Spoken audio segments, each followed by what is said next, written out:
He declared that the gold made in it was distilled from human blood, from mothers' tears, from the agonies and dying groans of gasping, suffocating men and women, and that it would sear and blister the soul of him that touched it.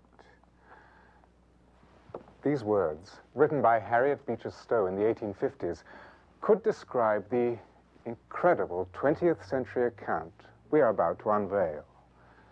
Hello, I'm Michael York. The search for Nazi gold is infused with adventure, foreign intrigue, duplicity, and murder. A story that spans 50 years and travels across 2 continents. What ignited this remarkable chain of events? Gold. More to the point, man's insatiable thirst for power and wealth, otherwise known as greed. And no man in modern history lusted for power more than Adolf Hitler. Hitler's reign of terror lasted slightly longer than 12 years, yet in that short period, the Third Reich devastated Europe. In its path lay a savaged Europe and the corpses of over 15 million people. Of this number, 6 million were Jews, a group of people Hitler saw as the root of all Germany's ills. To rid the world of Jews would make Germany strong and rich. Hitler's Third Reich was not to be stopped at mere conquest and annihilation. They wanted more, the very source of power, gold.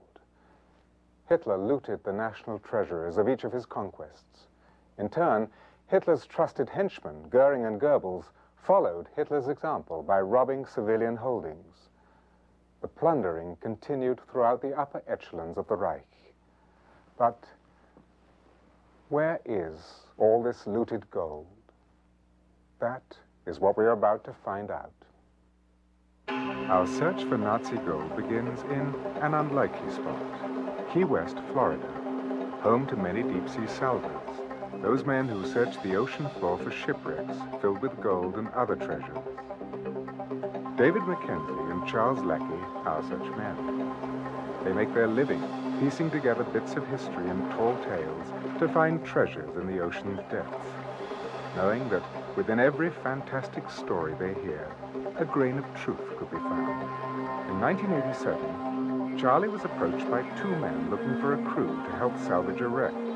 The older man, Angelo, was obviously the leader. I was working with Mel Fisher in Key West on the Atocha, and we were in a meeting. They weren't looking for money or anything. They just wanted help finding the shipwreck.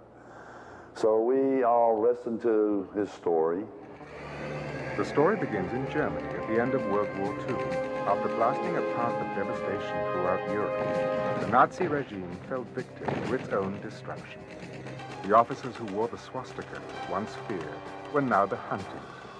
Escape seemed their only hope from the advancing Allied forces. Many Nazi officers had been preparing for the inevitable fall of the Third Reich since the bombing of Berlin in February 1945. One such officer was General Franz Pfeffer.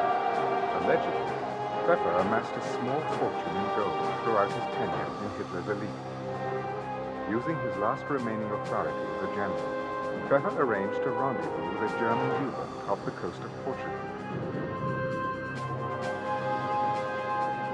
At the unnamed port, Pfeffer loaded his family and his sizable hoard of gold and fled.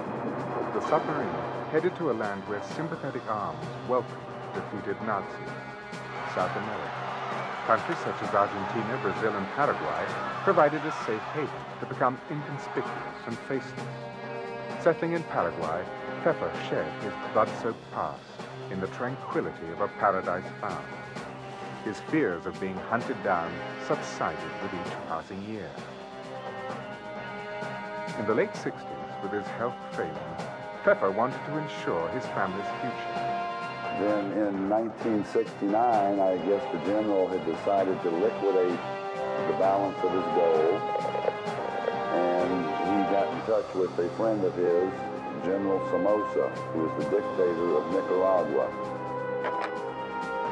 Up until 1975, it was illegal for an individual to possess gold in large quantities, so a buyer had to be found. someone with large amounts of both money and time, and someone with a healthy disrespect for the law. Somoza found such a man in Canada, an Italian, who we call Angelo for the purpose of this story. Like any other underhanded deal of this magnitude, survival is part of the bargain. Angelo chose his watchman and partner with more than a little care. A man named Tony, an arms dealer with a reputation for strong-arm tactics. A meeting between Pfeffer, Somoza, Angelo, and Tony followed in Nicaragua. None of the men knew what to expect, and everyone was on his guard. All right. You come here to socialize. See what you got. When initial suspicion leveled out, Pfeffer produced what was to be the subject of negotiation. That's what we're talking about. Oh. We're talking about how many, what, 150, 200 bars? 250 bars. I know it's good. Now we just have to do a little test. You don't mind, do you? Yes. No doubt the quality of the gold was phenomenal, and there was plenty more where that came from. But overlooking the fact that gold possession was illegal, another problem presented itself. The origin of the gold couldn't be more obvious. It's good, right? It's good. Of course it's good. Pfeffer named his price. On the way of money. 5 million American dollars. 5 million. 5. Even with their cunning knowledge how to mold the law to suit their needs, Tony and Angelo were doubtful. The risk outweighed the dividend. Besides, who in the world would trade gold with a swastika so boldly inscribed? Angelo and Tony passed on the deal. Pfeffer couldn't hide his disappointment. Somoza neither. Foregoing his commission was a huge blow. We have the money. But that wasn't the end of the story. We got too much risk. I'm very sorry to hear that. Every crime has a motive. Pfeffer and Angelo are clearly motivated by the profit principle. Politics never entered the equation. But what happens when political dogma is the incentive? When we return, we will meet the man whose political ideology produced the greatest crimes and criminals of the 20th century. A man driven by his twisted vision, Adolf Hitler.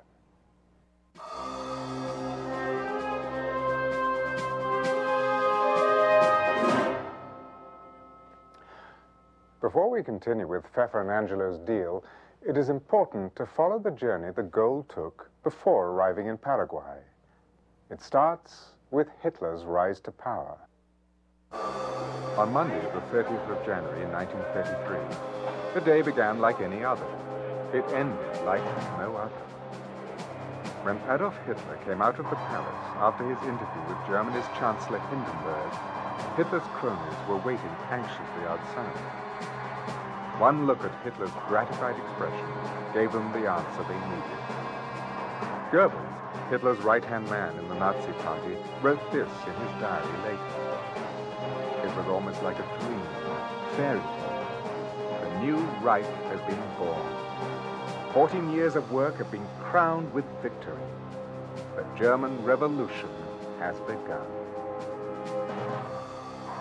From sunset till the early morning hours, Germany basked in the victory. Mania had taken over. Nazi stormtroopers marched through the streets by the thousands, torches in their hands, inflaming the night, stirring the spirits of the masses to an even higher frenzy. There was no doubt in the minds of the German people that Hitler was the perfect man to lead their country to full supremacy. Hitler wasted no time. 5 hours after being sworn in as Chancellor, he called for his first cabinet meeting. With the help of a sly Goering, Hitler started to dismantle what was left of the frail democracy. Goebbels could not contain his excitement as he wrote in his diary, "Now it will be easy to carry on the fight, for we can call on all the resources of the state. Radio and press are at our disposal. We shall stage a masterpiece of propaganda." always lurking in Hitler's shadow, his disciples included Rudolf Hess, Hermann Goering, Alfred Rosenberg, Joseph Goebbels, and Heinrich Himmler. As head of the Nazi Party, Hitler was surrounded by men who were not only completely in agreement with his fanatical goals, but men who were also considered social outcasts. As one of the deadliest unions ever, this group packed a path to ultimate power for the Nazi Party and finally Hitler.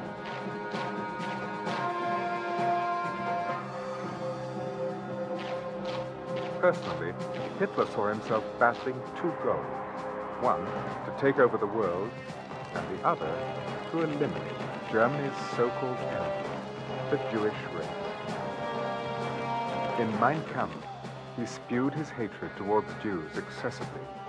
The reasons were as absurd as they were specific.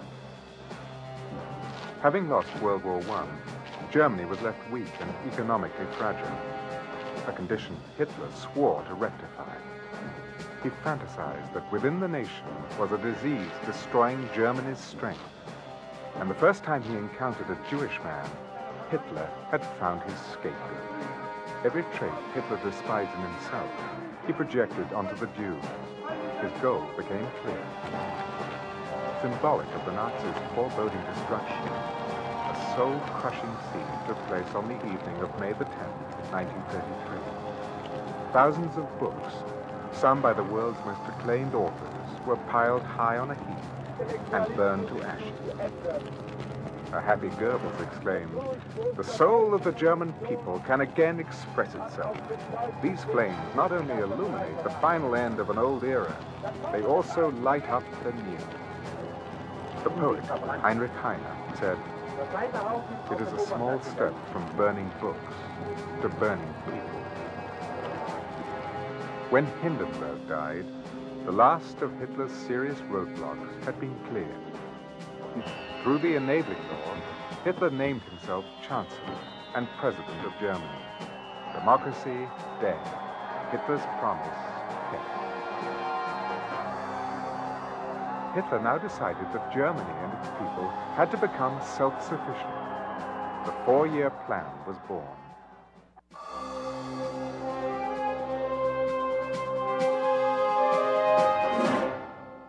In 1936, the same year Germany hosted the Olympic Games, Hitler composed a secret memorandum on economic strategy and armament. Against the Olympic spirit of peace and international goodwill, Hitler demanded that the German economy must be fit for war within 4 years. Hitler assigned Hermann Goering as director of this ambitious plan. Goering was the only Nazi who achieved any sort of popularity with the German people. Jovial and accessible, he mirrored what the masses wanted in leadership, a hero. His gaiety and good humor were in sharp contrast to Hitler's remote divinity, Goebbels' elitism, and Himmler's thin-lipped indifference. Invested with the power to enact laws, Goering set out on this task with his customary vigor. He bullied big business into expanding factories geared toward wartime production. He dismantled labor unions, Aryanized Jewish businesses, and forced the private sector into making unfavorable loans for new projects. The massive push towards rearmament transformed the beleaguered German economy into a united front. Hitler and his Office of Propaganda encouraged the German people to rebuild Germany. Their suffering now would build a strong Germany tomorrow. Dr. Robert Ley, head of the Labor Front, explained, "It is more important to feed the soul of men than their stomachs." The newly stimulated economy provided jobs. In the minds of many workers, their political losses were offset by employment and the ability to feed their families. The German people sacrificed for the betterment of Germany. The same kind of deprivation, however, did not apply to Goering and other Nazi elites. They happily sealed the fate of the German nation over extravagant dinners and exorbitant parties, never knowing or caring what it felt like to be hungry or to sleep cold. Goering's economic tactics came under sharp criticism from Hjalmar Schacht, Minister of Economics and War Economy. Schacht disagreed with Goering's wartime economy in a time of peace, known as the guns and butter policy. But Schacht's biggest objection came over the treatment of Jews. In 1937, Schacht resigned. Unfettered by Schacht, Goering could now focus his attack on Jewish businesses. Goering's decree stated a business was Jewish if its owner was a Jew. The Nuremberg racial laws now came to light, laws which redefined citizenship. Marriage between Germans and Jews was forbidden. So was any sort of sexual contact. Jews were stripped of all political rights, which in itself didn't mean a whole lot, as the rest of Germany didn't have any rights to speak of either. But what set the Jews apart was their status as human beings. They had none. During the 4-year plan, Hitler secured his exclusive control, banning all other political parties. Any trace of hostility towards Hitler and the Nazi clique was taken care of by the pitfalls of the German military, the SS and Gestapo officers, Hitler's rivals toppled one by one. With the 4-year plan in full swing, Germany experienced stabilized wages and no inflation. The German populace followed their Führer's path. Little did they know that Germany was better armed than anyone else in the world. Hitler planned for World War. One of Hitler's obsessions was to erase the borders between Germany and Austria. Just over a decade later, Hitler would, under the guise of good intentions, do just that, annex Austria. Like the prodigal son, Hitler entered Vienna with his troops. The Austrians were beside themselves with excitement. They, like the Germans, thought their savior had finally arrived. Without shedding a drop of blood, Hitler had taken over Austria. Back in Germany, the streets were littered with obscene propaganda aimed at Jews. Jews became shooting targets and the objects of ridicule. Disgrace and humiliation followed the Jews wherever they went. A few managed to find a way out of Germany. Those who stayed behind were not so lucky. When a 17-year-old Jewish boy assassinated the secretary in the German embassy in Paris, the Nazis' burning hatred for Jews was stoked with revenge. When Goebbels suggested a penalty to make the Jews pay for the assassination, Hitler said he couldn't have thought of a better idea himself. In what became known as the Night of Crystals, Kristallnacht, close to 1,000 Jewish businesses went up in flames. Synagogues were destroyed. 100 Jews were slaughtered. 26,000 others were bulldozed into concentration camps. In the aftermath of Kristallnacht, discrimination intensified 100-fold against the Jews. Now forbidden to enter cinemas, concerts, or other public places, they were constantly living in the shadow of fear. The Gestapo would pursue, torment, and arrest Jews at will.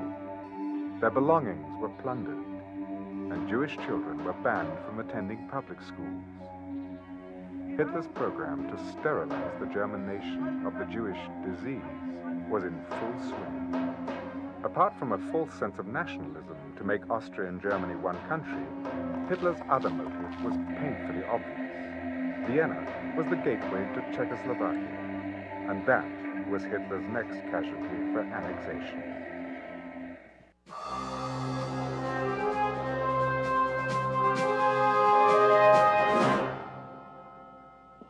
With World War I still fresh in everyone's minds, nobody wanted a repetition of the same. Roosevelt demanded an agreement from both Hitler and Mussolini to safeguard the independence of European countries. Hitler used Roosevelt's message to deliver a rousing speech to a zealous audience, turning Roosevelt's words into a mockery. But Roosevelt wasn't the only leader worried about Hitler's military buildup.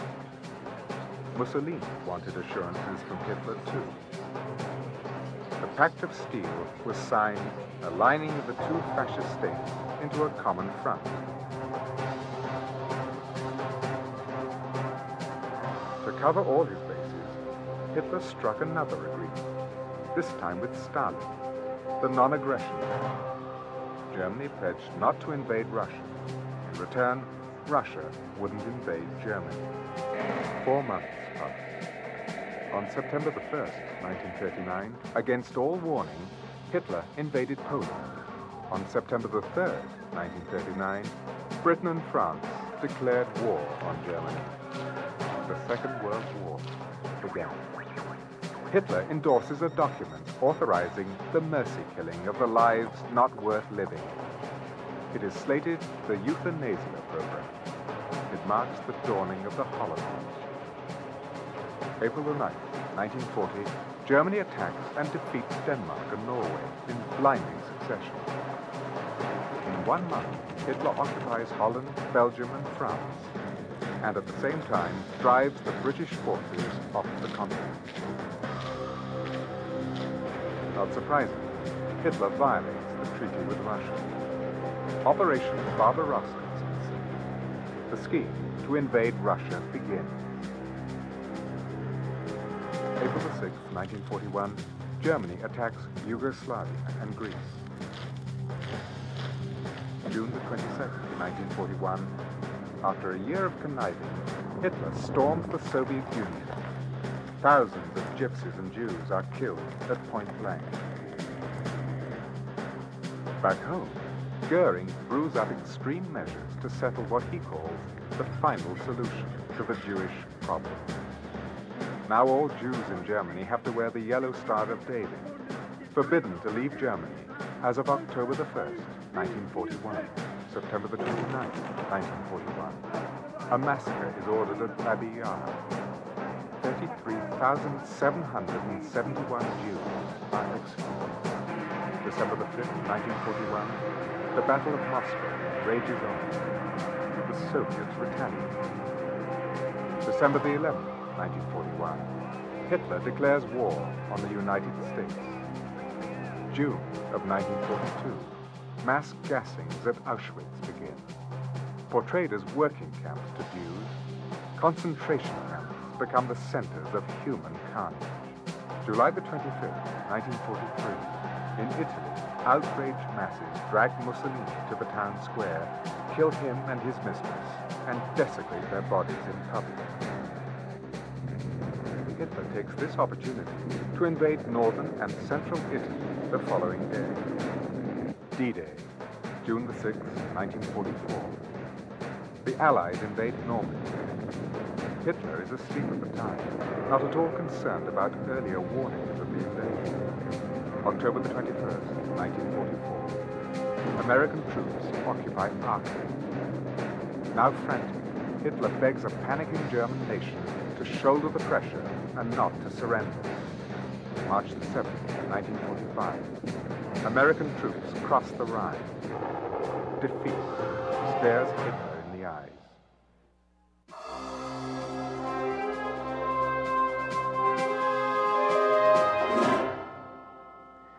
His dreams shattering and the world around him falling apart, Hitler fights back with the one way he knows best, denying any responsibility. In a speech, Hitler weeps uncontrollably. If the war is to be lost, the people will be lost too. Those who are inferior will remain after this struggle, for the good have already been killed.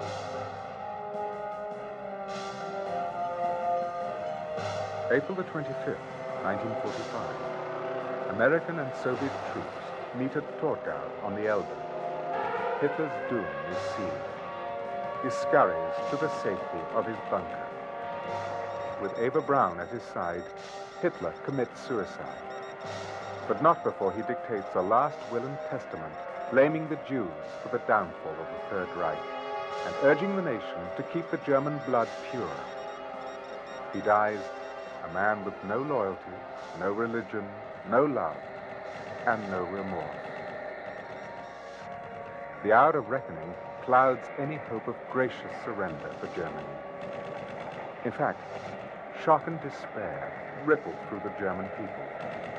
The country is scorching in a hell of its own. Deserted, beaten, and defeated, Germany surrenders. Unconditional surrender terms are signed by Germany, the Americans, and the Soviets. The war is over. People are celebrating. Life begins again. But while the cheers of happiness ricochet globally, the heart of the world had stopped beating. The full extent of Hitler's atrocities began to surface. My name is Magda Bass. I am a survivor of the Holocaust. 1944, when the Germans marched in, that was the first time that we heard about being taken to a work camp. We had to pack 40 pounds of personal belongings and were taken to a ghetto first. And then we were taken from there again to the railroad stations, and we got on these railroad cars to Auschwitz. We traveled 3 nights and 4 days. I don't remember any toilet facilities. I don't remember anything we ate there, because I do remember the cries of the people whose dear ones, relatives, needed help. They were dying, they were sick, they had to sit down, but it was impossible to do that. In Auschwitz, as we arrived, it was the first time that we only saw German Nazis. They separated mothers from their daughters, and they separated sisters from each other. The stench and the smell from chimneys, bright red flames, and we didn't know what it is, bodies being burned on the side of the road. We had to get undressed and sit down on some very low chairs, some cubes, and they cut our hair with an old-fashioned clipper. And then in the next room, they had some way of throwing some disinfectant on us. And in the third room, they gave us one piece of clothing, no shoes or underwear or anything, marched us in some barracks, and the barracks had no bunk beds, just the cement floor. And as you can imagine, we fell asleep. I come from a town called Kaunas or Kovno in Lithuania. And the Germans occupied our town about 3 days after the war broke out between Germany and the Soviet Union. And shortly after that, the Jews of the city were put into a ghetto. Every room had at least one family, some rooms had several families in them, and we didn't know what to expect. After about 3.5 years in the ghetto, the Germans were being pushed out of Russia, and they decided to evacuate those of us who were left in the ghetto. We started out, by the way, with about 45,000 people. There were about 17,000, 18,000 of us left. Men, women, just a few children. Children were killed. I was very lucky, again. We were put into boxcars and taken to Germany, and we worked there. And this was not a murder camp. It was not an extermination camp. It was a labor camp. But work went on in 12-hour shifts, 24 hours a day, 7 days a week, never a time off, never a day off. You had to march to work for about an hour and a half. You had to stand around for a couple of hours being counted and recounted. And there was really not enough time left to sleep. We cost absolutely nothing. And there was an unlimited labor supply. So as people died, they would bring in more every week, every 2 weeks, whatever they needed. And there was no care taken to keep people alive. The life of Auschwitz is indescribable. I mean, it was just the selections where we went outside. We had to take our one piece of clothing off, set it next to us, and stand up in straight lines, which was, of course, very important, always straight lines. And then we started asking the girls, what is selections? What do you mean selections? They said, well, Dr. Mengele and other SS women come, they point at you, and they select you for the gas chamber. Well, we didn't know what they were talking about. They told us that there's a shower room with a shower head, and that's where people are told that they're going to take a shower, and that's when they go inside this room. And then they realize that there's no place for the water to run down. They panic. And it was all figured out very well. That's when they released the gas. And because they panicked, they inhaled it much faster. At the end of the war, the world still celebrating, American soldiers in Germany discovered one bone-chilling tragedy after another. And what they discovered left 2 questions unanswered. How is it possible that one single man could cause so much destruction? And how is it possible that the rest of the world allowed him to do so?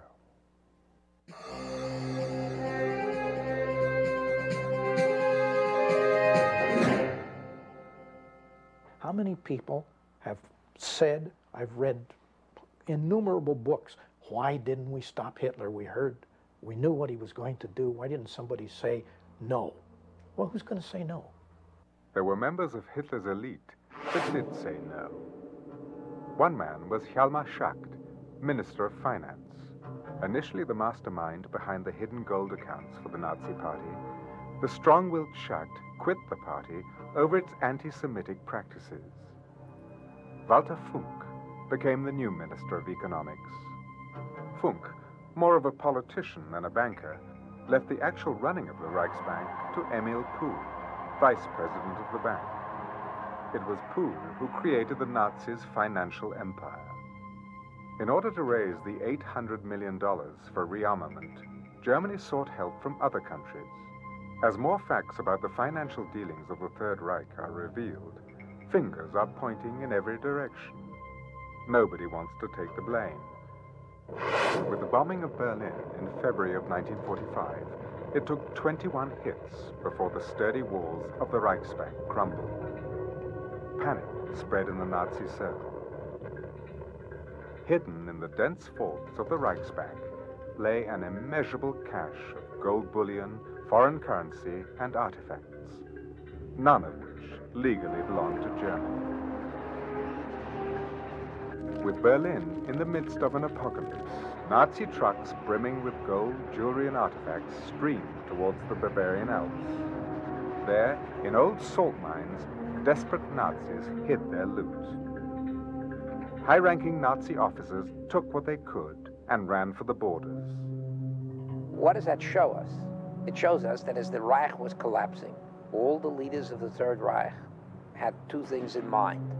How do we escape with the loot?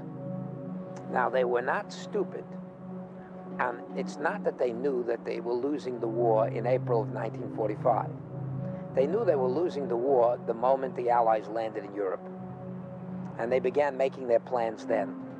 And those powerful enough made their transfers then, made their connections then. They say in '38, when Hitler entered Vienna, he took 100 tons of gold from the Austrian Central Bank and put it into the Reichsbank in Berlin. According to the laws in Czechoslovakia before the war, everyone who had some valuables had to register them with the bank. So when the Nazis came in '39, the first thing what they did the Treuhand, they took the gold which was registered with the banks. There was a private individuals, Jewish people, and that gold disappeared. And before Father went to concentration camp, he said, "Rene, don't worry, we get the gold back." And I said, but I never saw it. As Hitler and his troops trampled each and every country, they stripped central banks bare of national treasures. Gold, tipping the scales at $625 million, plunged into the hungry hands of the Nazis. But that was monetary gold, and only the beginning of a robbery unequaled in history.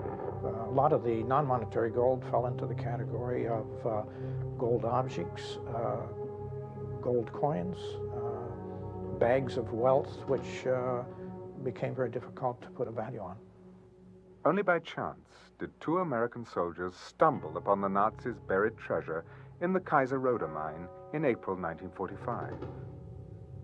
Inside, 30 miles of passageways branched off into caves jam-packed with bags of minted gold coins and gold bars, suitcases stuffed with paper money, including Reichsmarks and foreign currencies. The gold alone was estimated at $240 million. American currency ran into $2 million. A staggering collection of books, art and paintings. Rembrandt, Van Dyck, Raphael and Renoir, to mention a few. Priceless treasures casually piled into careless heaps. But also there, spilling from trunks, boxes and sacks, was a sight as grim as it was rich. Gold teeth fillings, eyeglasses, watches, wedding rings, cigarette cases, diamond and pearls, a forbidding, if not gut-wrenching vision of desolation and hopelessness. The first thing that happened after we got to the ghetto is that a decree was issued that all valuables had to be delivered within 72 hours to a certain collection point. Money, gold, silver, valuables, jewelry, radios, watches, clocks, furs, everything. And apparently the Germans felt that, well, maybe they didn't get enough, maybe some of the people were hiding some of this stuff. And they decided to right away show us that when they give an order, the order has to be obeyed, that they're serious about it. What they did was send armed patrols to every corner house, on every street. And out of every corner house, they took out 2 men at random, shot them, let them lie there, and went to the next corner house.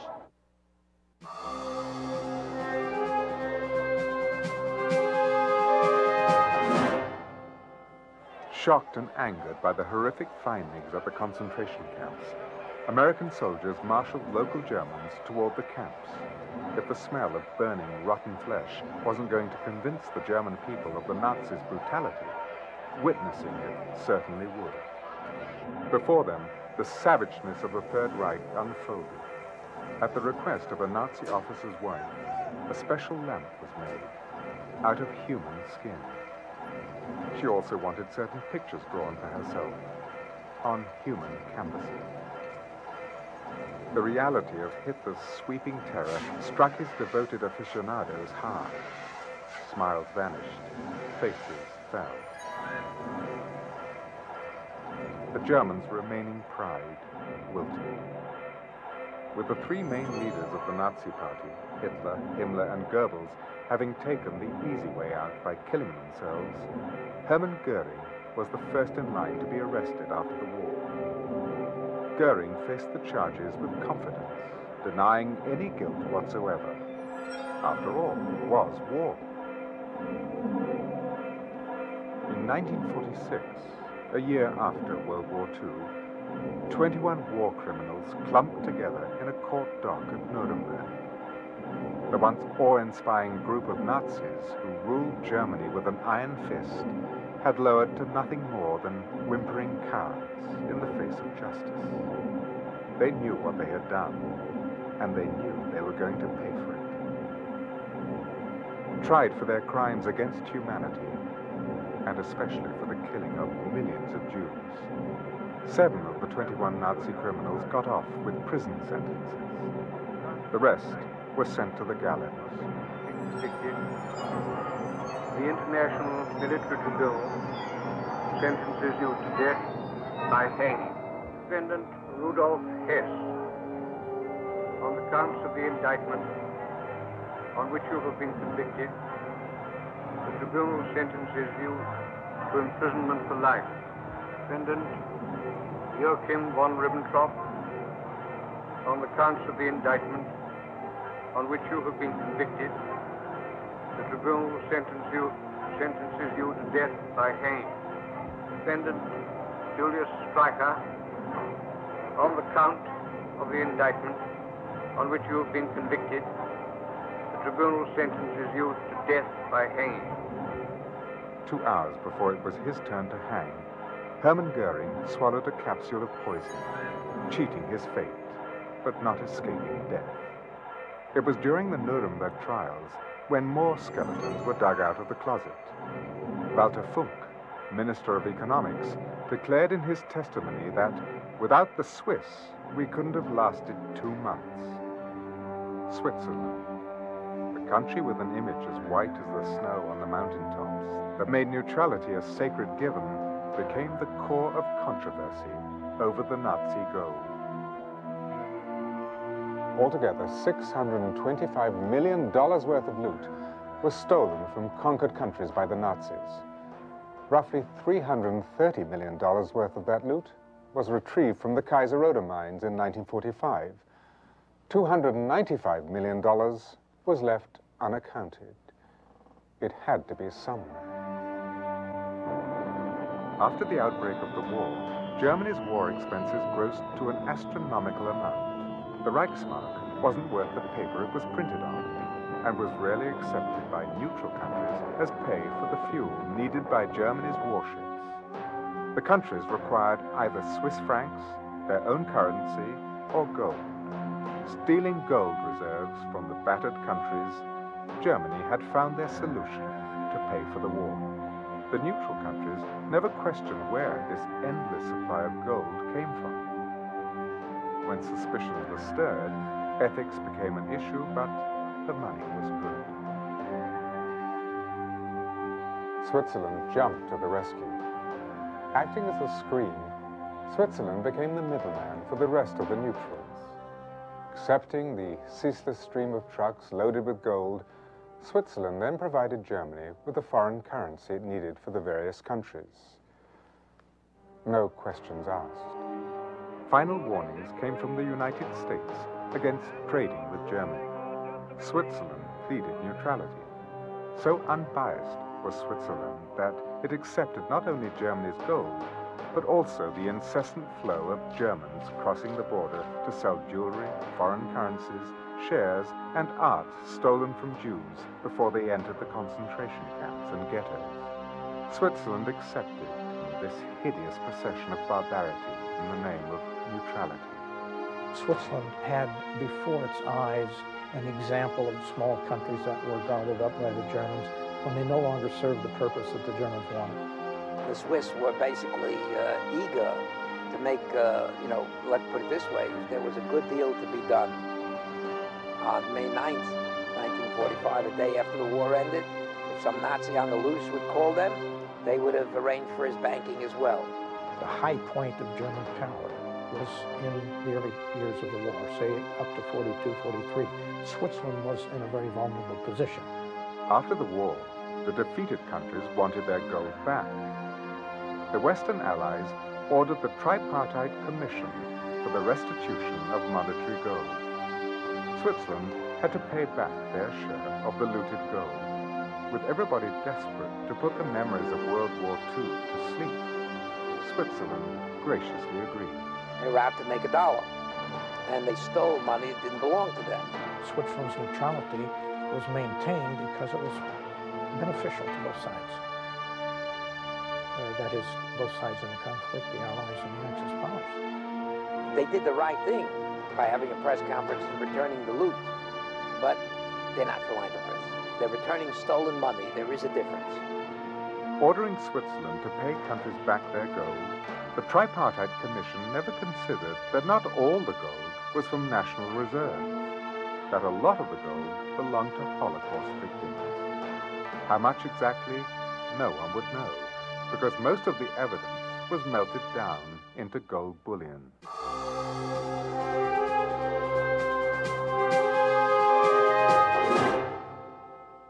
The Third Reich painstakingly recorded its rise to power and deadly conquests. Although there was one part the Nazis left out, purposely, because even the Nazis realized the crime itself was unmentionable. Once a day, a cart would come in, and the people would come in and take all the dead bodies, put them in a cart, take them outside the camp, and then just dump them in a ravine outside the camp. But before they would take the bodies away, a man would come in who usually was a dentist in civilian life, and he always wore long red rubber gloves all the way up to the elbow. And he had pliers, and his job was very easy because people died with their mouths open. And he would go from corpse to corpse and pull the gold teeth. Germans were very frugal. They saved the gold, and at the end of the week, they would have a little baggie of gold, and from another camp, another baggie of gold. And pretty soon there was quite a bit of gold to be melted down and sent to Switzerland. Walter Funk, Minister of Economics, testified at the Nuremberg trials that Himmler, head of the SS, came to him in the summer of '42. Himmler informed Funk that the SS had confiscated a large amount of valuables and would like to deposit them in the Reichsbank. Emil Pohl, vice president of the Reichsbank, testified that he remarked on the unusual nature of the deposits. He was told not to ask where it came from or who it belonged to. Head of money matters for the SS, Oswald Pohl, testified that he did tell Funk the goods were valuables taken from dead Jews. Pohl was in charge of managing the concentration camps.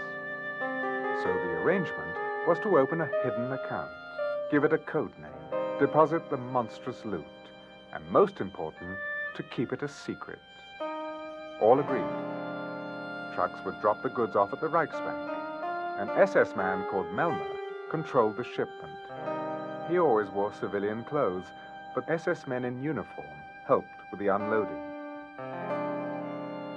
Included in the cargo were eyeglass frames, wedding rings, gold teeth, anything valuable, anything that could be melted down to bars of gold.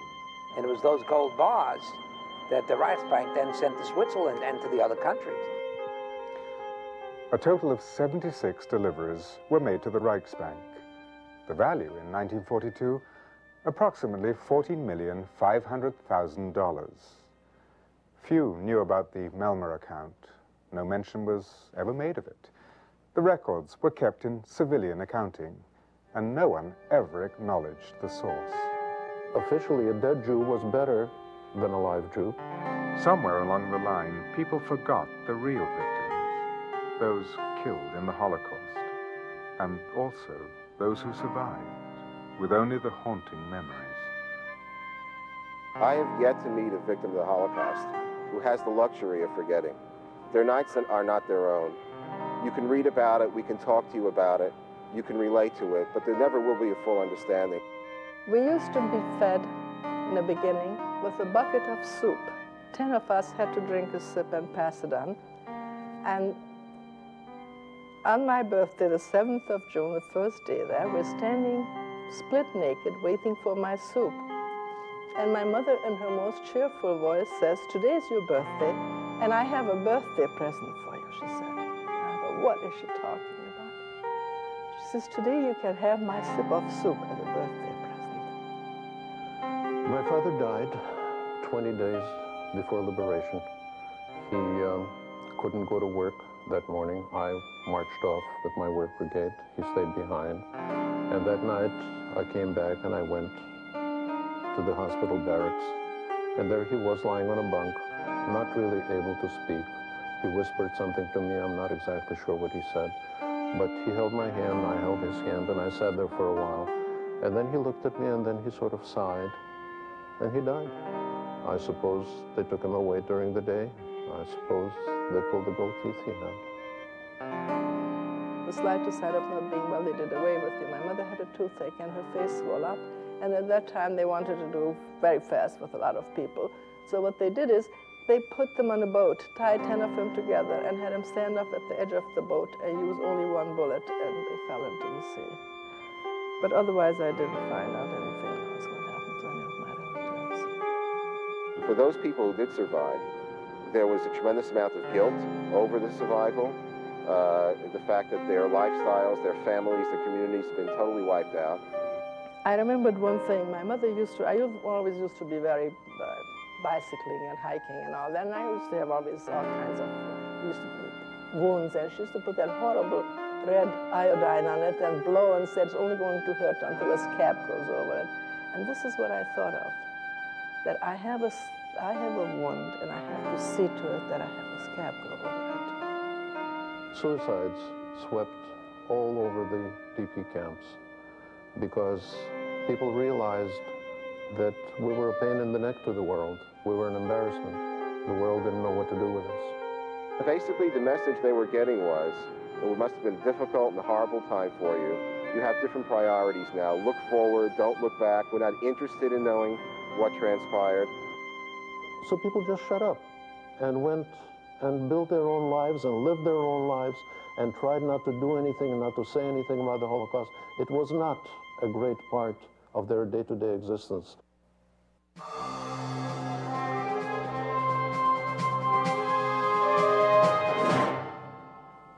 When we think of Switzerland outside of the Swiss, we think of a humanitarian country, creative when it comes to issue of human needs. Switzerland was perceived as a safe haven at that time. They accepted a lot of Jewish refugees, about 25,000 at that time during World War II, to enter the country. But at the same time, we learned a couple of years ago that 30,000 Jews were nevertheless turned away and therefore exposed to persecution by the Nazis. Here they are trying to attract people to invest in Swiss banks, and every day newspapers and television around the world are repeating D'Amato's words that they were the biggest swindlers and that all the bankers were robbers that had stolen the money that belonged to the victims of the Holocaust. In 1994, rumors began to surface about dormant Swiss bank accounts belonging to victims of the Holocaust. There were some number accounts and deposits from Jews, and they were protected because they had not to give their name. Accounts in which Jews hastily deposited family monies and valuables in case of persecution. Accounts with no names, only numbers. The problem with the number accounts started actually after the war, when they became dormant accounts, accounts without any legal claimant. Some Holocaust survivor came afterwards and they gave it back because they had the number. But when the families of murdered Jews started to claim back money that belonged to them, they couldn't. Their heirs very often didn't have any number, and it was exactly the problem that most of them came to Switzerland without any clear hint where the money was. Where there was a name to an account, the Swiss bank required a death certificate as proof of death. The question is, how do you prove death when life wasn't even considered sacred? An unlikely hero stepped into the limelight, a man called Alphonse D'Amato. This Republican senator from New York made it a personal quest to get to the bottom of things.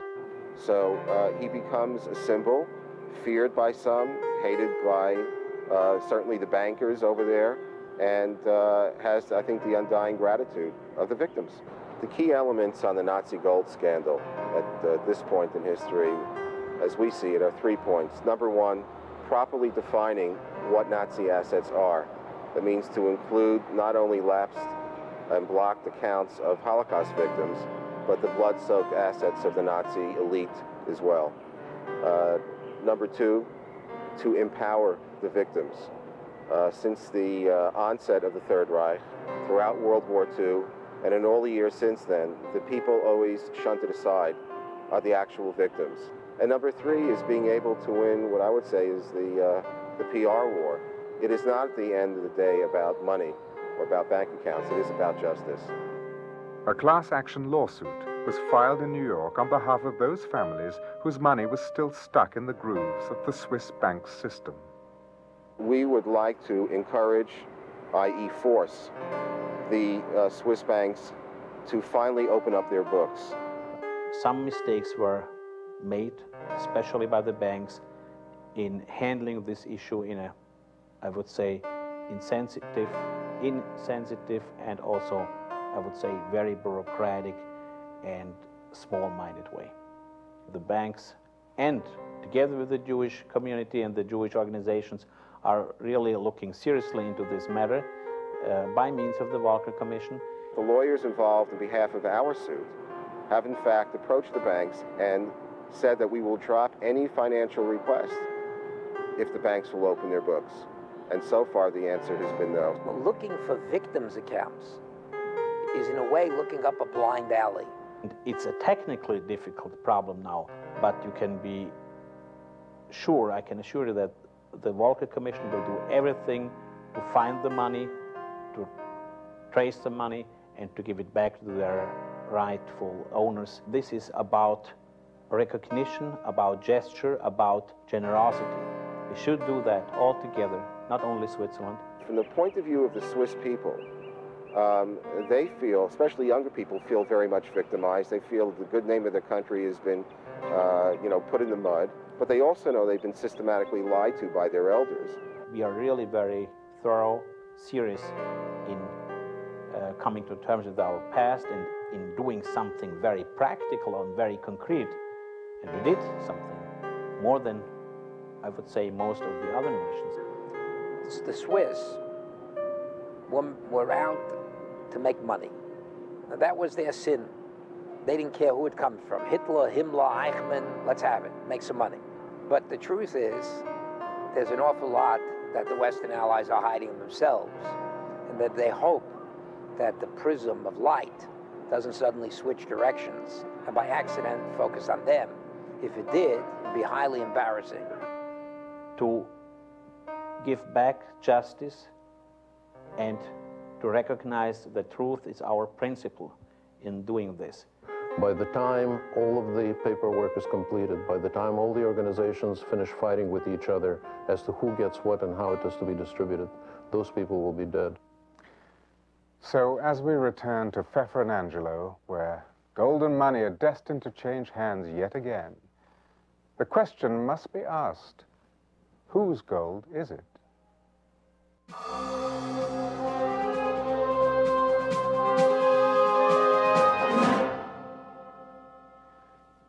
Now that the history of the gold is known, let's return to Pfeffer and Angelo and the gold. In 1970, gold prices shot up and continued to climb. Angelo and Tony contacted Somoza. Suddenly, the risk became a minor consideration. If the first meeting was daring, the second one was just plain frightening. Meeting Somoza in Paraguay, Angelo and Tony were blindfolded and taken to a secluded destination. Pfeffer didn't leave anything to chance. They went in a 6-car garage, and the boxes were lining the wall. Only when they had reached the designated spot were their blindfolds removed.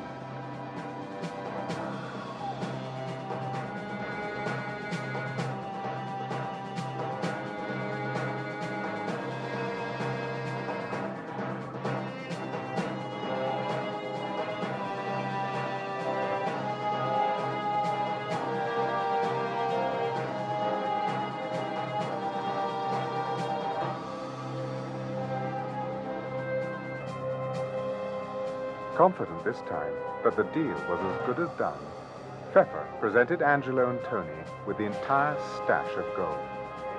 It was a breathtaking display.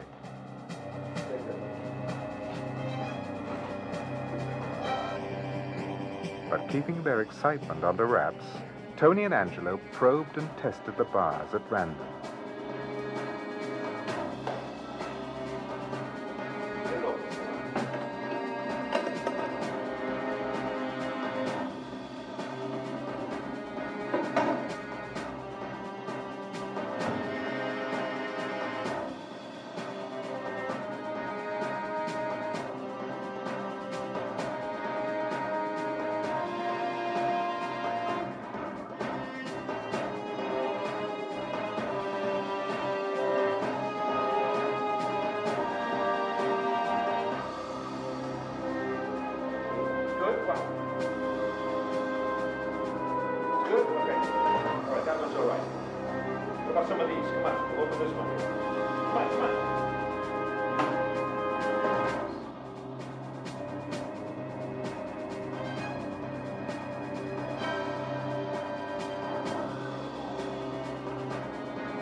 Tony and Angelo were finally satisfied that they were getting the deal of the century. Angelo and Tony returned with the money.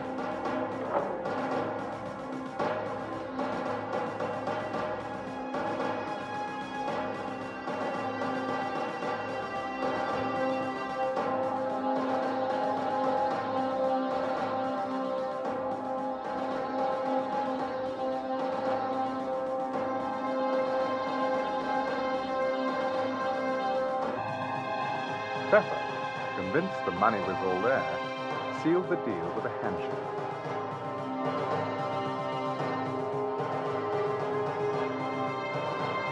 Money and gold exchanged hands.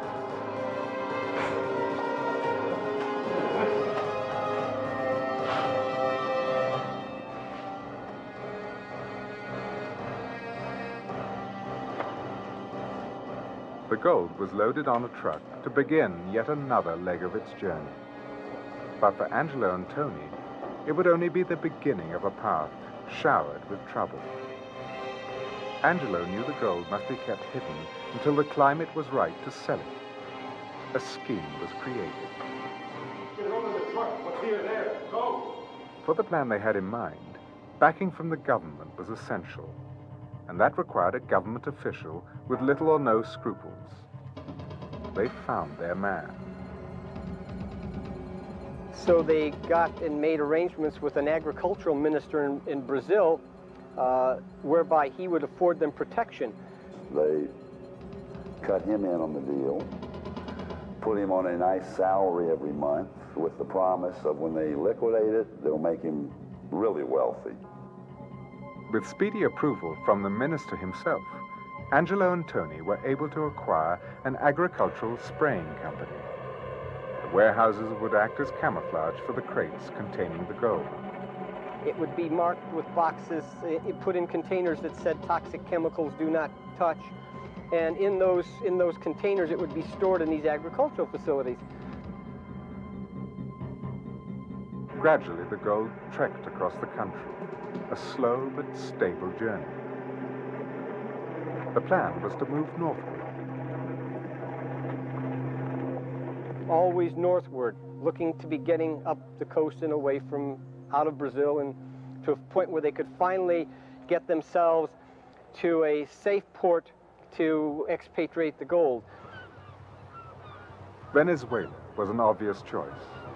Fringed by the Caribbean, it was a gateway to any country in the world.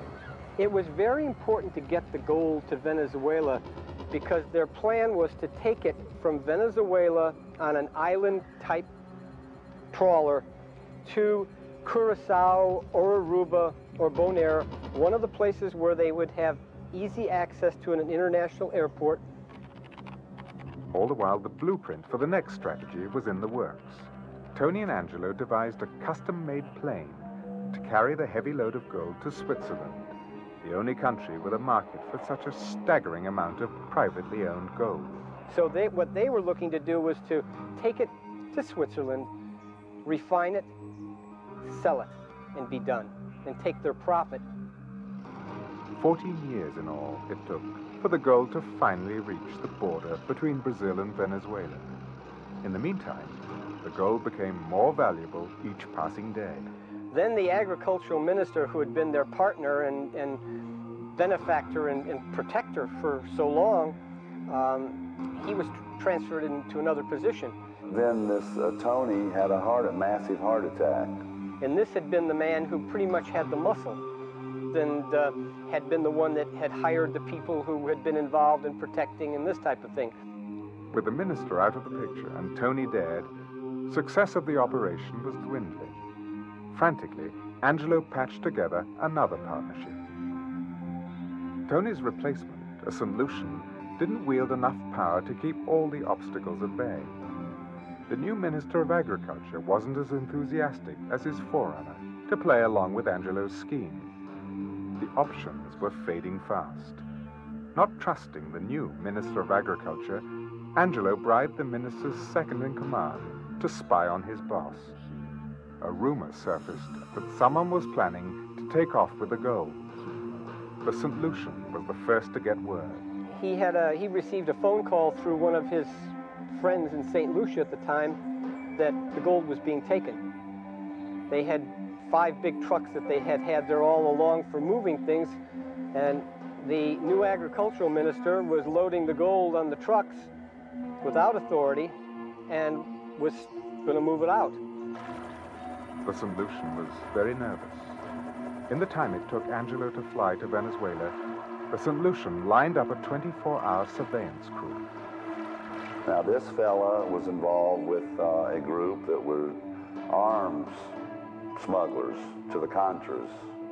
And they had speedboats, airplanes, radios, the full setup for smuggling. Angelo flew to Caracas, Venezuela, to save what was then believed to have been a fortune worth well over $90 million. Meanwhile, the surveillance group monitored the activities as the gold was lifted from the crates and stacked on a black trawler. But loading the gold was a time-consuming process. They were originally going to try to intercept it, but they found out that these people had too many guns. Instead, what they succeeded in doing was to get one of their guys to dress up in the uniform of a service attendant and stuff, and this guy was able to get on the boat delivering petroleum products and oils to the ship. The ship was at a long dock while it was being loaded. And in one of those containers they had placed a package about this, a little bit bigger than a cigarette package, full of C4 with a detonator in it, a remote detonator. The plan was to intercept the ship. They were going to track the boat the whole way. The explosive was sort of a safety precaution in case something went awry. In Caracas, Angelo met the solution. With a private plane, they set off to a remote airstrip on the eastern coast of Venezuela. The last of the gold was loaded onto the trawler. And the boat got heavier and heavier and deeper into the water until finally they loaded it all. The captain of the surveillance group met Angelo and his partner at the pier, where a speedboat was already waiting. They had no time to spare. Radio contact gave word that the trawler had launched. It would pass the vicinity of the speedboat in the following hour. Using the mangroves as camouflage, the captain maneuvered the speedboat in between, and there the trio waited. When the trawler eventually passed the speedboat, Angelo gave signal to the captain to follow. It was dangerous, but Angelo didn't care. He was a man obsessed. He wanted his gold. They stayed a good distance from it and followed it all night. At dawn, the vessel changed course and started heading out to sea. We figured that the vessel saw the speedboat. Then, unexpectedly, the trawler with its priceless cargo exploded. It tore to pieces, sinking quickly, taking the gold down with it. Rushing towards the scene, the speedboat circled the spot for any evidence of survivors or gold. Nothing was found. They then lowered a transducer over the side and took a depth reading. Heading back to Puerto Cabello, the captain drew a map for a frantic Angelo. It was the only chance Angelo had of ever recovering the gold. Well, the chart that he was given with the circle on it showed that the port he was returning to was Cumarabo. And so that's what he believed. The gold had anchored 1,200 feet under the water surface.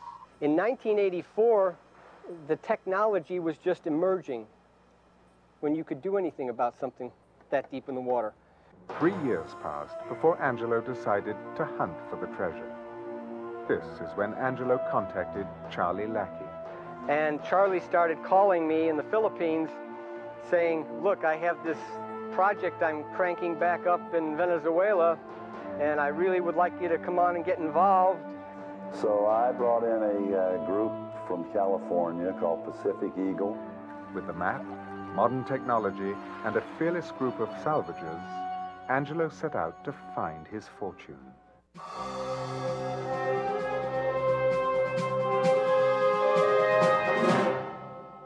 So we proceeded to go ahead and search for this shipwreck and salvage it. The Tamaqua, the first vessel that we brought, had a problem with the ROV, so we had to scrub that mission. Then they brought in the French Secret Service vessel, the Nadir, from the Titanic fame, and it searched for a number of days and then got called off on another project without having found anything. They didn't find anything. Then they brought in the Stena Mayo. The Stena Mayo went out, and according to the ship's survey crew and the ship's captain, they found the boat. They said they found an old wooden boat. So they only did one thing wrong. They didn't get a permit from Venezuela to go out into those waters. They had obtained a permit from, I think, Curacao, but they weren't in Curacao waters. They were in Venezuelan waters. So the Venezuelan Navy came along and said, stop, you're under arrest. The crew was arrested, everybody was taken to Caracas, and they stayed there for 25 days before they could all get released. It brought to the attention of the Venezuelan government the existence of the wreck and the fact that there was supposed to be almost 34 tons of gold on it, and that it was in Venezuelan waters. Venezuela claimed the cargo as the patrimony of Venezuela, in that it was in their economic zone of activity. And you have the president of the Venezuelan military using force to protect the site. They're willing to send a destroyer out there and shoot anybody that tries to take it. So that kind of killed the chances of anybody doing anything for a period of time. Well, a number of years went by, and Charlie met Nelson Santos. Nelson had been involved in the Navy. He was respected by the Navy hierarchy. And he went to the Navy and said, look, you know, we're different people. You know, we want to get a permit and do this. In November of 1993, a permit was issued by the Venezuelan government, the Secretary of Defense's office, which allowed us to survey and salvage this wreck.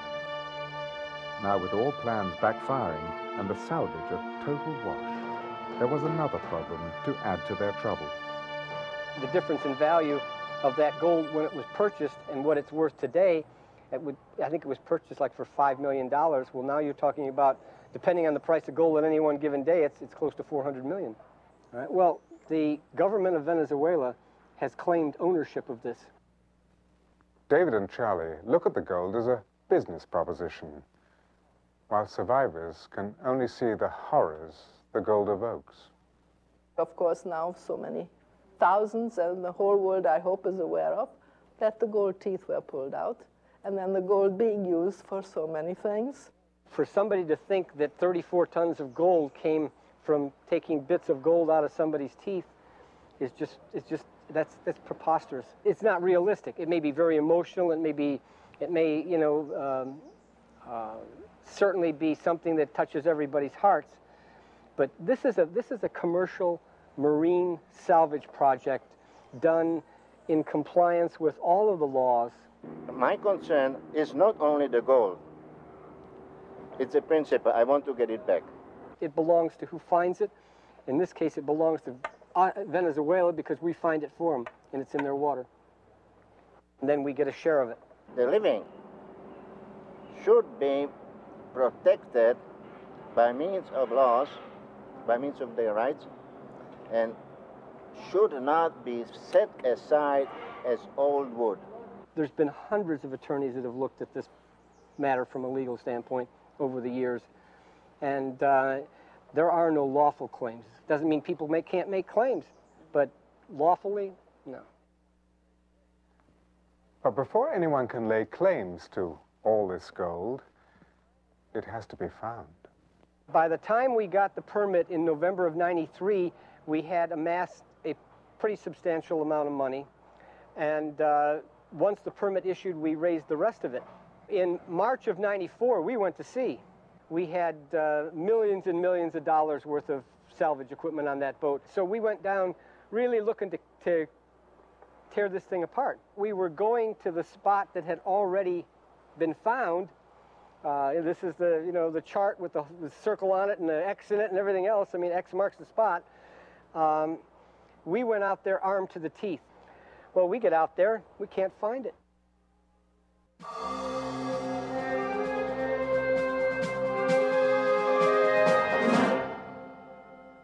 After so many false starts, Charlie and David were determined to get it right. They regrouped and formed an American corporation, Techniques in Ocean Recovery. In Venezuela, Nelson Santos joined forces with Fernando Masquido, a lawyer, to form Mesper Construcciones y Proyectos. The two corporations then combined their efforts to a united front. Dealing with a third world government to secure the proper permits was not an easy task. It was really hard because every time you move just one step, okay, there was new changes. And that's why, I mean, we deal with something like 4 different presidents because there was a really serious political problem in Venezuela. And there was something like 3 or 4 Secretary of Defense, Chief Commander of the Navy, Procurador, which is a general attorney. While Fernando and David worked their way through the legal maze of paperwork, Charles Lackey made an important discovery. The bluff jutting off the coast of Chichi-Revici was high enough to be picked up on radar. This meant their calculations were off. All measurements were recalibrated to accommodate the new information. In August 1996, equipped with new information and new funding, the survey team set out to scan the new grid area. Captain Billy Gill of the Southland. We arrived in Venezuela on August the 12th. We outfitted the vessel with a sonar and everything, computers, equipment, got the technicians down, and then sailed out and started running grids on the grid system that the technicians drew up for us. Tony Kopp, a veteran salver, provides the tech help for the operation. Well, there are several types of instruments available. This modern technology to go down there to the bottom of the ocean and see what is down there. If you have to cover a wide area, we use a side scan. We set up a grid, and with the side scan, we make a swath up to a mile wide. It gives us a picture of the bottom of the sea. And then we have the navigation system that gives us exact plotting so that we know at every time, any time, the exact position we are. Once we find a target, we take some close-up shots to make sure we recognize it. It looks the way it should look. It's the size of target, the size of ship that we're looking for. We continued doing this for approximately 3 to 4 weeks, and we had approximately 49 lines to run. The longest line was approximately 18 miles long, and so we were just going back and forth over that grid, pulling our sonar. The arduous task of scanning the ocean floor continued. Miles of cable released in the morning, only to be reeled in as the sun began to set. The task repeated day after day across the miles-wide grid. So we cover the bottom of the ocean with the grid, just eating away at the miles.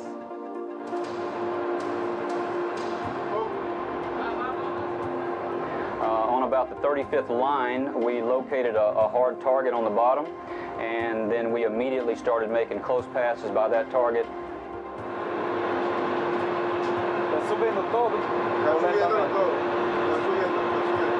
It's there? Yeah, that's it.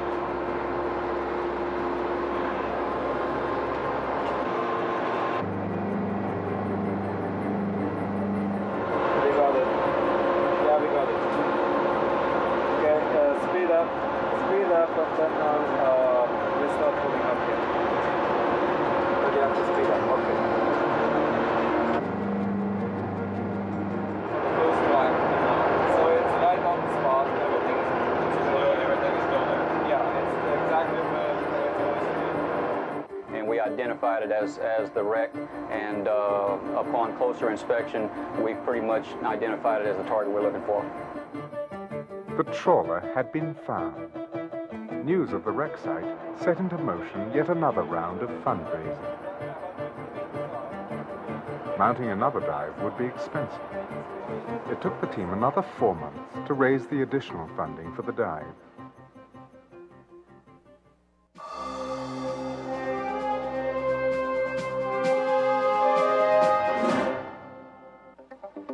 On February the 2nd, 1997, the 4 partners met at the Hotel Gaza in Chichi-Revici, Venezuela. At the small pier in the harbor, the technical team gathered. ROV Commander Ian Leslie, Tony Kopp, George Cundiff, salvage master, and the rest of the support and technical crew.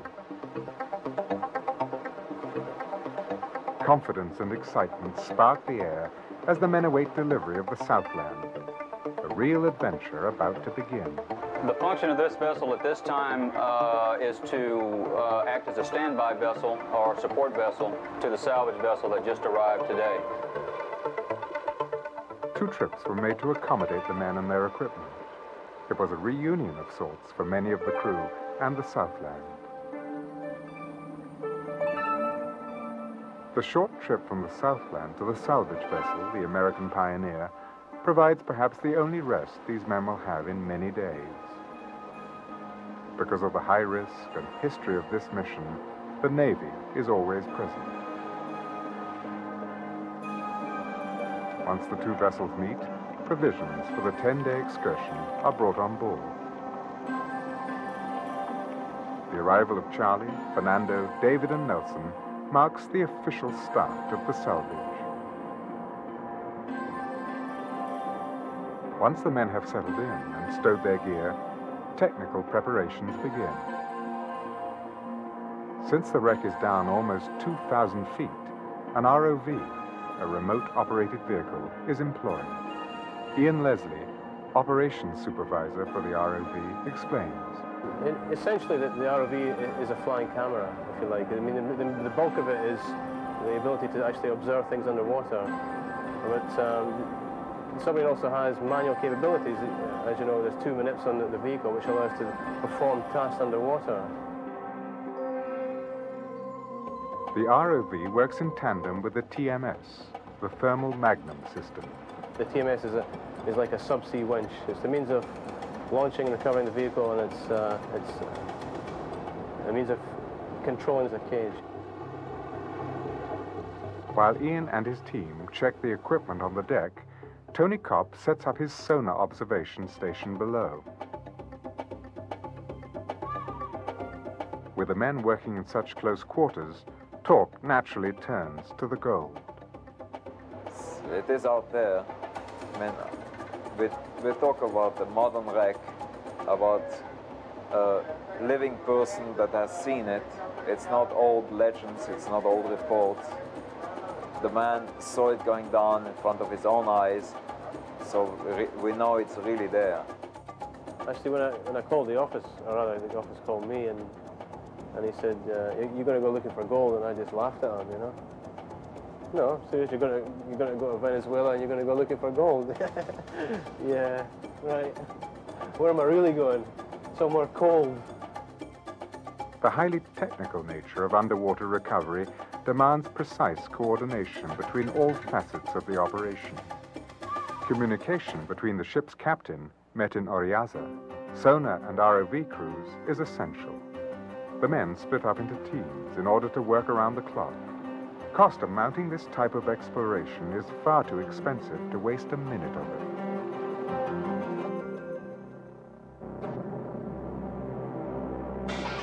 It is evening before the ship arrives at its wreck site destination. The TMS and the ROV are lowered into the midnight black sea. The captain maintains the boat's position, while Tony Kopp mans his sonar station. The ROV team slowly guides the vehicle to the target. Bridge, ROV. Go ahead, Mr. Ian. Mr. Met, where do we have to go from here to find the boat?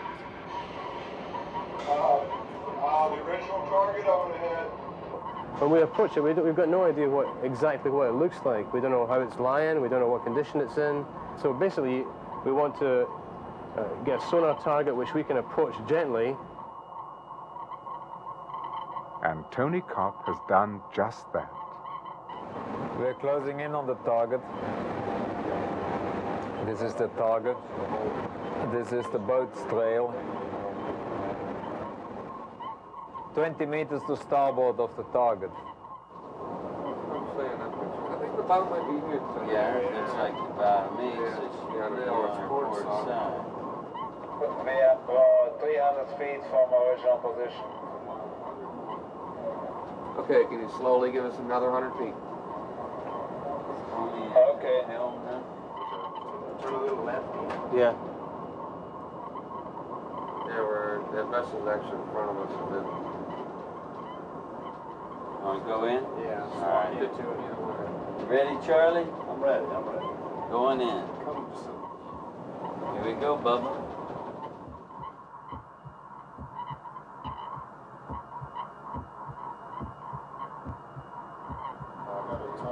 There it is, right there. There it is. Honky dory. Talk to me, Mama Lucci. Straight in on Okay, we have a good. Go ahead, you bodacious darling. She's straight up too, almost. Take a little bit of time. And you know what? Yeah. That's Well, a we're good gonna sign. have to move the bull, yeah.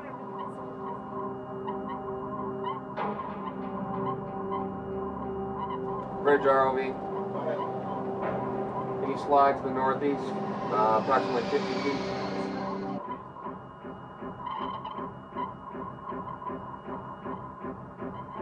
Bridge ROV. Go ahead.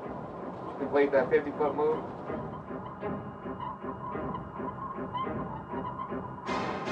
Port side's buried in sediment. How the images look, you couldn't see the port side. Bridge ROV. Back here, you mean? Yeah, Are you still moving over towards the ROV? Watch out for the rigging. But it's too late. The tethers entangle around the ROV, disabling one of the arms. As close as they are to the gold, the ROV must resurface and try again.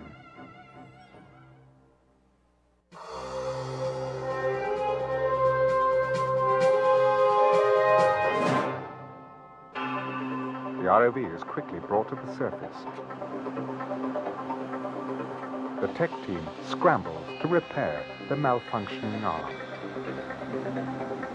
Once again, the ROV plunges through the surface of the Caribbean, heading towards its now familiar destination. The team quickly guides the vehicle to the wreck site. George Cundiff directs the operation.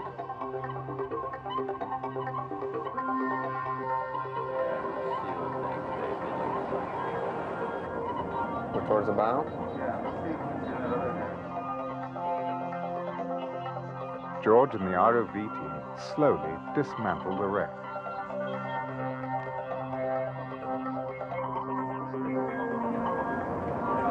Doesn't look like anything's in there, does it?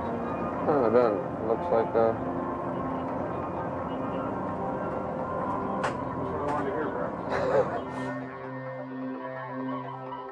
After all that work and anticipation, the ship is empty.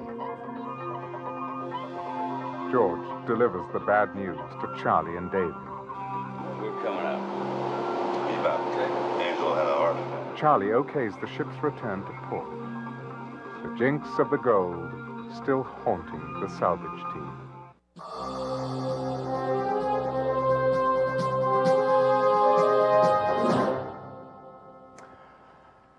No gold was found in the empty trawler that sits dismantled at the bottom of the Caribbean.